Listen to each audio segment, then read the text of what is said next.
నమస్తే, welcome to our channel. నేను సౌజన్య. మోదీకి ఎన్డీఏ పార్టర్స్ను టెన్షన్గా ఉంది, టెన్షన్ అవుతుంది అనేటువంటి ఒక కథనం సోషల్ మీడియాలో వైరల్ అవుతోంది. ఈ అంశానికి సంబంధించి వారి విశ్లేషణని మనతో పంచుకోవడానికి ఈరోజు మనతో పాటు ఉన్నారు Jai Bharat National Party spokesperson Chiranjeevi Naik ఉన్నారు. వారితో మాట్లాడదాం. నమస్తే అండి. నమస్తే. జై భారత్ అండి. ఎన్డీఏ పార్ట్నర్స్ ఎవరెవరైతే ఉన్నారో వాళ్ళతో మోదీకి టెన్షన్గా ఉంది అని అంటున్నారు. సో కర్ణాటక, మహారాష్ట్ర ఆ ప్రాంతాల్లో ఈ అంశానికి సంబంధించి ఇంకా ఎక్కువ ఉంది టెన్షన్ అని అంటున్నారు.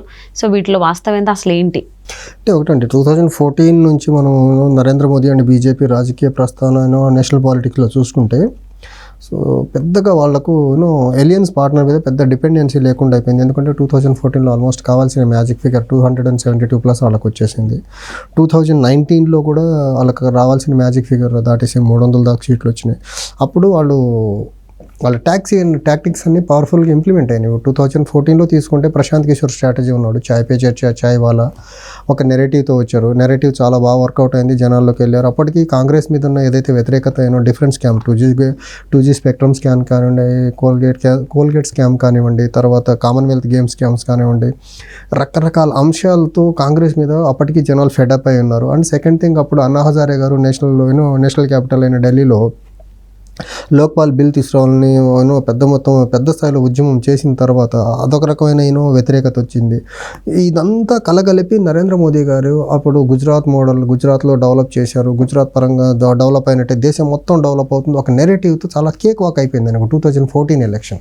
అండ్ 2019 ఎలక్షన్కి వచ్చేసరికి మిత్రపక్షమైనటువంటి టీడీపీ లాంటి పార్టీ బయటకు వచ్చేసిన వాళ్ళకి పెద్ద ఇబ్బంది లేకుండా అయిపోయింది. ఎందుకంటే అప్పటికి ఈడబ్ల్యూఎస్ 10% రిజర్వేషన్ బిల్ తీసుకొచ్చారు. తర్వాత నేషనల్ బీసీ కమిషన్కి వచ్చేసి కాన్స్టిట్యూషనల్ స్టేటస్ ఇచ్చేశారు. తర్వాత ఊరి అటాక్ గురించి ఒక సర్జికల్ స్ట్రైక్ ఒకటి జరిగింది. అట్ ద సేమ్ టైం ఏదైతే మనకు బీజేపీ తాలూకు బ్రాండ్ ఏదైతే ఉందో నరేంద్ర మోదీ గారిది, ఫారిన్ కంట్రీస్తో బెటర్ రిలేషన్స్ మెయింటైన్ చేయడంలో బీజేపీ సక్సెస్ అయిందనేది ఒకటి తీసుకొచ్చింది.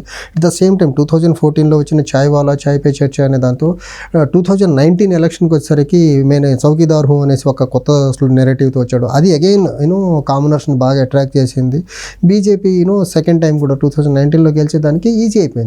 2019 ఎలక్షన్కి 24 ఎలక్షన్కి వచ్చేసరికి ఒక చాయ్ వాలా, చాయ్ పే చర్చ అనే నెరేటివ్ లేదు, చౌకీదార్ అనే చర్చ లేదు, ఒక నెరేటివ్ అనేది మిస్ అయింది బీజేపీకి ఈసారి. And at the same time 2019లో గెలిచిన తర్వాత వాళ్ళు చేసింది ఏంటి, ఆర్టికల్ 370 రద్దు చేశారు. 370 రద్దు చేసిన తర్వాత మాకు 370 సీట్స్ కావాలని అంటున్నారు. ఆర్టికల్ 370 రద్దు చేయడం వల్ల చేసిన తర్వాత వాళ్ళు ఇమీడియట్గా వెళ్ళిన ఎలక్షన్ హర్యానా అసెంబ్లీ ఎన్నికలు జరిగినాయి, తర్వాత మహారాష్ట్ర అసెంబ్లీ ఎన్నికలు జరిగినాయి. ఆ రెండు రాష్ట్రాల్లో ఎన్నికలు జరిగినప్పుడు ఆర్టికల్ 370 ఆబ్రగేషన్ గురించి చాలా ఇంటెన్స్గా క్యాంపెయిన్ చేశారు. కానీ రెండు రాష్ట్రాల్లో బీజేపీకి గవర్నమెంట్ ఫార్మేషన్కి కావాల్సిన మ్యాజిక్ ఫిగర్ రెండు రాష్ట్రాల్లో రాలా. అది 370 రద్దు ఆ దేశ రాజకీయాల మీద, పర్టికులర్లీ రాష్ట్ర రాజకీయాల్లో దాని ఇంపాక్ట్ పెద్దగా లేదు అనేది చాలా క్రిస్టల్ క్లియర్గా అర్థమైంది. హర్యానాలో మ్యాజిక్ ఫిగర్ లేదు, దుష్యంత్ చౌతాలా పార్టీతో కలిసి గవర్నమెంట్ ఫామ్ చేశారు. మహారాష్ట్రలో మ్యాజిక్ ఫిగర్ రాలేదు. అక్కడ మహారాష్ట్రలో శివసేన సీఎం కుర్చీ విషయంలో కొంచెం ఇద్దరికి గ్యాప్ వచ్చేసేసి మహావికాస్ అఘాడీ గవర్నమెంట్ ఫామ్ చేశారు. శివసేన తర్వాత ఎన్సీపీ కాంగ్రెస్ కలిసి తర్వాత శివసేనని స్ప్లిట్ చేసి మళ్ళీ మహారాష్ట్రలో గవర్నమెంట్ ఫామ్ చేశారు. అది డిఫరెంట్ ఇష్యూ. అంటే 370 అబ్రగేషన్ రద్దు పెద్ద ఇంపాక్ట్ చూపలేదు, ఎలక్టరల్ గెయిన్స్ బీజేపీకి అంత రాలేదనేది అది క్రిస్టల్ క్లియర్గా అర్థమైపోయింది. తర్వాత బీజేపీ చేసిన పెద్ద తప్పిదం ఏంటంటే ఒక రైతు వ్యతిరేక చట్టాలు తీసుకొచ్చి భారతదేశంలో పర్టికులర్లీ ఉత్తరాదిలో పంజాబ్, హర్యానా, వెస్ట్రన్ యూపీ, తర్వాత పార్ట్స్ ఆఫ్ రాజస్థాన్, తర్వాత మధ్యప్రదేశ్ ప్రాంతానికి సంబంధించిన రైతులను తీసుకొచ్చి ఢిల్లీ బోర్డర్స్లో నెలల తరబడి కూర్చోబెట్టేసి రైతుల పక్ష ఎంత వివక్షగా, ఎంత ఒక చిన్న చూపు చూపించారు, రైతుల్ని ఎంత ఇల్ ట్రీట్ చేశారనేది ఉత్తర భారతదేశంలో చాలా బలమైన చర్చ ఈ రోజుకి నడుస్తూ ఉంది. సో అది నెలల తరబడి అక్కడ కూర్చున్న క్రమంలో వాళ్ళు ఇంకా ఎక్కడికి తగ్గని పరిస్థితిలో వాళ్ళు ఉండి తీవ్రమైన వ్యతిరేకత బీజేపీ మీద పెరుగుతుంది. తర్వాత ఉత్తరప్రదేశ్ ఎలక్షన్స్ దగ్గర పడుతున్న క్రమంలో వాళ్ళు తప్పనిసరి పరిస్థితులు ఉత్తరప్రదేశ్ ఎన్నికలు మనం గెలవాలంటే చట్టాలు వెనక్కి తీసుకోకపోతే మనం గెలవలేము అనే ఒక నిర్ణయానికి వచ్చిన తర్వాత ఆ చట్టాలు వెనక్కి తీసుకున్నారు. అప్పుడు రైతులు అక్కడి నుంచి వెనక్కి వెళ్ళారు, ఉత్తరప్రదేశ్ ఎన్నికలు గెలిచేశారు. వాళ్ళు గెలిచిన తర్వాత వాళ్ళు వాళ్ళ సైడ్ నుంచి జరిగిన మిస్టేక్ బీజేపీకి ఏంటంటే బీహార్లో ఎన్డీఏ మిత్రపక్షంగా ఉన్న నితీష్ కుమార్ యాదవ్ అక్కడి నుంచి బయటకు వచ్చేసి మళ్ళీ ఆర్జేడీ అండ్ కాంగ్రెస్తో కలిసి గవర్నమెంట్ ఫామ్ చేశారు. అక్కడ మళ్ళీ ఆయన మీద క్రెడిబిలిటీ తగ్గిపోయింది నితీష్ కుమార్ మీద. నితీష్ కుమార్ ఎప్పుడైతే మళ్ళీ బీజేపీలోకి వెళ్ళారో ఇంకా ఆల్మోస్ట్ ఆయన్ని నమ్మే పరిస్థితిలో లేదు. ఈ పరిస్థితిలో ఒక క్రెడిబుల్ ట్రస్టెడ్ పార్ట్నర్ బీజేపీకి లేదు. ఎందుకంటే మహారాష్ట్రలో శివసేన వాడికి లాయల్ పార్ట్నర్గా ఉండింది, బయటకు వచ్చేసారు వాళ్ళు. బయటకు వచ్చిన తర్వాత రెండుగా స్ప్లిట్ చేసిన ఏక్నాథ్ షిండే ఏమో ఇప్పుడు బీజేపీ ముఖ్యమంత్రిగా ఉన్నారు అక్కడ. తర్వాత ఉద్ధవ్ ఠాక్రే పార్టీ సపరేట్గా కాంగ్రెస్తో పొత్తులో ఉంది.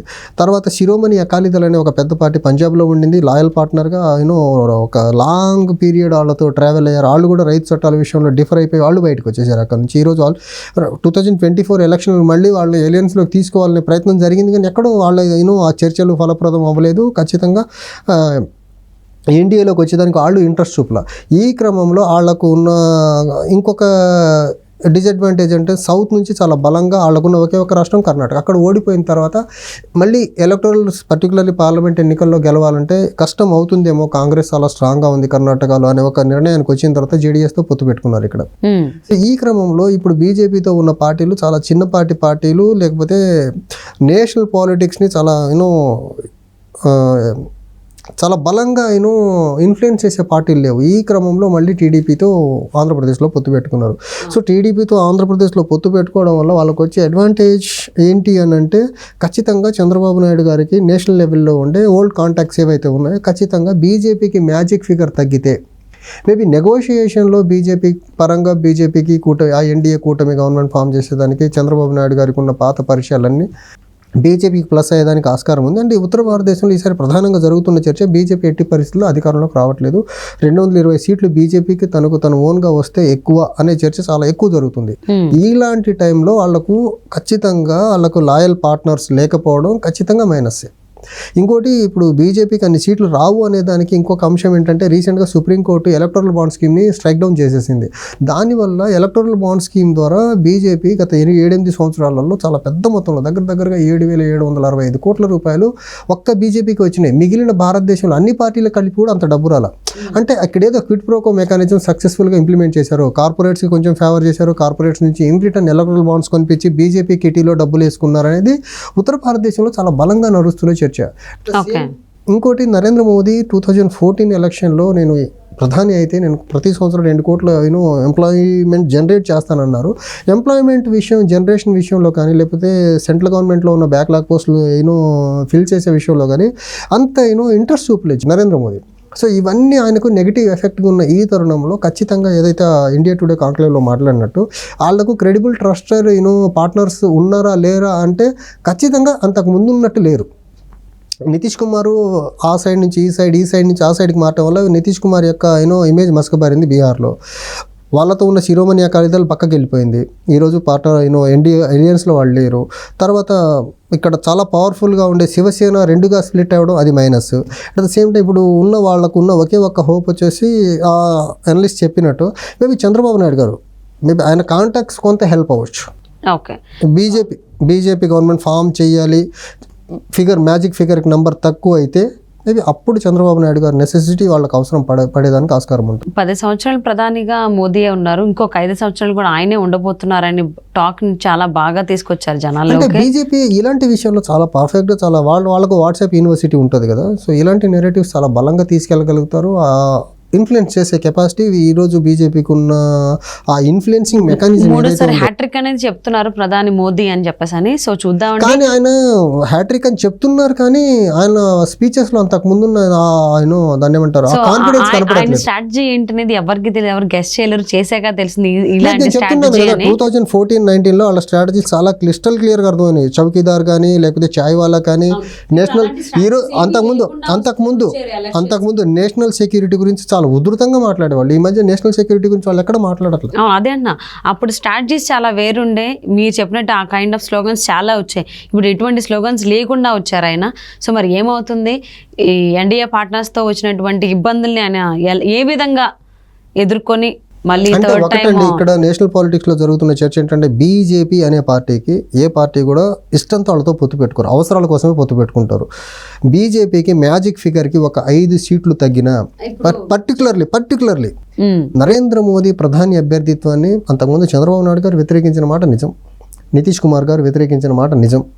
సో బీజేపీకి 272కి ఒక 5-10 సీట్లు తగ్గితే ఈ ఎలియన్స్ పార్ట్నర్సే మీరు ప్రధాని అభ్యర్థిని మారిస్తేనే మేము మీతో ఉంటామనే కండిషన్ పెట్టినా ఆశ్చర్యపోనవసరంలా. ఎందుకంటే నరేంద్ర మోదీ డామినెన్స్, పర్టికులర్లీ ఆయన రీజనల్ పార్టీస్ని ట్రీట్ చేస్తున్న విధానంతో రీజనల్ పార్టీస్ అన్ని విసుగు చెంది ఉన్నాయి. సో అందుకే ఎదురుగాలేమో ఈ కర్ణాటక, బీహార్, మహారాష్ట్రలో మరి ఏం జరుగుతుందో చూద్దామండి. Thank you so much Chiranjeevi Naik గారు.